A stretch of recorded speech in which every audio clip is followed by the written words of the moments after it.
সুপ্রিয় দর্শক শ্রোতা, এই মুহূর্তে আমি আছি মাসুম আহমেদ শিকর নিউজের পক্ষ থেকে। প্রিয় দর্শক, এখন আপনারা দেখবেন বাংলাদেশের ব্রেকিং নিউজ। সাথে থাকুন, দেখুন শিকর নিউজ। আকুভুক্ত দেশের সঙ্গে সরাসরি লেনদেন না করার নির্দেশ দিয়েছে বাংলাদেশ ব্যাংক।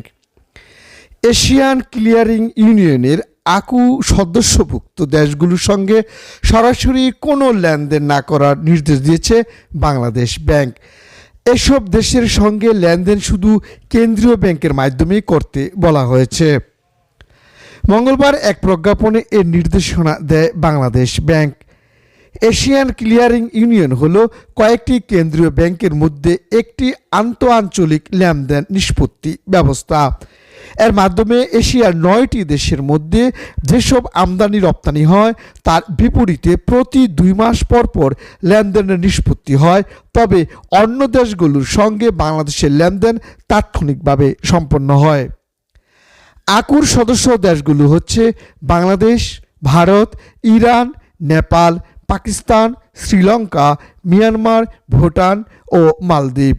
তবে দেনা পরিশোধে ব্যর্থ হওয়ায় সম্প্রতি এ তালিকা থেকে বাদ পড়েছে শ্রীলঙ্কা।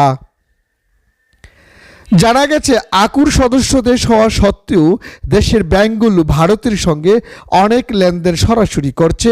এতে বাংলাদেশের বৈদেশিক মুদ্রার উপর অনেক সময় চাপ বাড়ছে। এই চাপ কমাতে সব লেনদেন আকুর মাধ্যমে করার নির্দেশ দেওয়া হয়েছে। শিকর নিউজ ডেস্ক, ঢাকা।